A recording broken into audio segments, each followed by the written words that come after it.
Naaresto nga po ang isang engineer ng DPWH, Mimaropa, na kabilang po sa mga sangkot sa malawakang pangungurakot sa flood control projects.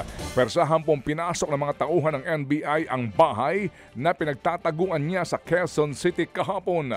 Pagpasok nga po sa loob, agad pong dinampot si DPWH Mimaropa Engineer Dennis Abagon na dawit sa 289 million pesos na road dike ghost project sa Nauhan Oriental, Mindoro.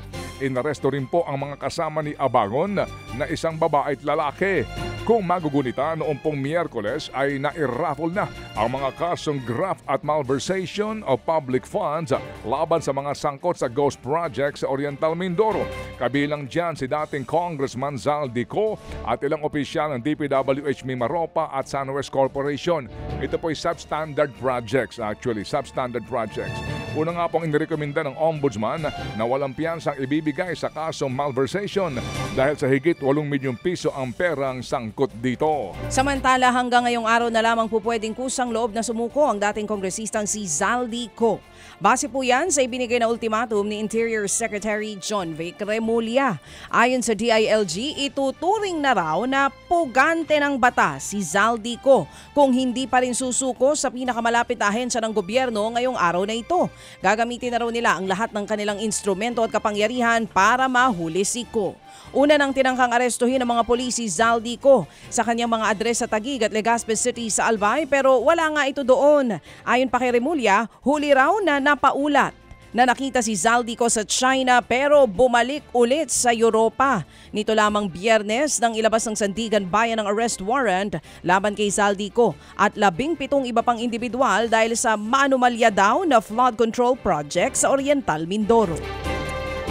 Tahan nila, no? Alam nila nasa abroad. Samantala po naman mga kapatid, hindi naman daw po kumbinsido si Senate President Pro Tempore Ping Lacson na higit 1,000 lamang ang sangkot sa flood control scandal.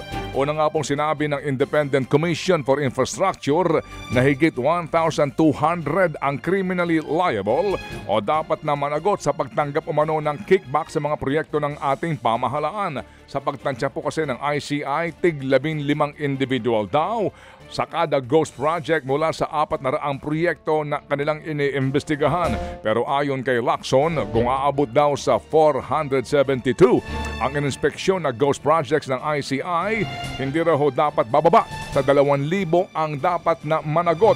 Pinuri din po ng senador ang pagpapakaso ng ICI kina dating House Speaker Martin Romualdez at Zal Dico, pero sana raw hindi tumigil ang gobyernong kasuhan ang ilang pang sangkot sa korupsyon para hindi rin mawala humupa ang galit ng taong bayan laban sa mga ito. Samantala, hiniling po ng gobyerno ng Pilipinas sa Interpol o International Police ang paglalabas ng red notice laban kay dating presidential spokesperson, Attorney Harry Roque. Ang red notice ay international alert na ipinadadala sa mga bansa para hanapin at arestuhin ang isang tao. Kabilang po sa batayan ng hiling na red notice ang pagkakasangkot ni Roque sa umano'y Pogo Hub na Lucky South 99 sa Pampanga, kung saan may kinakaharap siyang kaso na qualified human trafficking. Aminado naman ng Presidential Anti-Organized Crime Commission o PAOC na posibleng matagalan pa ang pagkuha ng red notice dahil kailangan munang maresolba ang kanyang hiling na political asylum sa Netherlands. Ang giit ni Roque, political persecution ang ginagawa sa kanya ng pamahalaan. Sa ibang balita po naman, hinamon ni Vice President Sara Duterte si Pangulong Marcos Jr. na sumalang na sa drug test matapos ang aligasyon ng kanyang ating si Senador Amy Marcos. Sa panayam po naman ng News 5 Exclusive, hindi diretsahang sinagot ng bise kung naniniwala siya sa paratang ni Senator Amy, pero marami na raw pong nagsasabi sa kanya na gumagamit ng droga ang Pangulo at ang unang pamilya. Dahil dito hinikayat po ni VP Sara si Marcos Jr. na patunayang mali ang mga paratang sa kanya. Lahat ng mga nakasama nila sa mga parties nila nagsasabi na gumagamit sila ng droga. Kapag president ka or vice president ka or any government official for that matter, hindi ka pwedeng humindi kapag sinasabihan ka na magpa-drug test ka. Yan po ang tinig ni Vice President Sara Duterte. Agad namang sinagot ng palasyo si VP Sara. Buwelta po ni Palace Press Officer Claire Castro, bakit daw gusto nilang ipadrag test si PBBM pero hindi nila ginawa kay dating Pangulong Duterte na umamin na raw dati na nagmamarhiwana at umaabuso sa fentanyl. Di gaya raw po na ilang pa na puro mura at mukhang lutang, abala raw ang Pangulo sa pagtatrabaho at panghuhuli sa mga korap. Mga kapatid, brothers and sisters, saan ka pa? Dito na tayo sa totoo.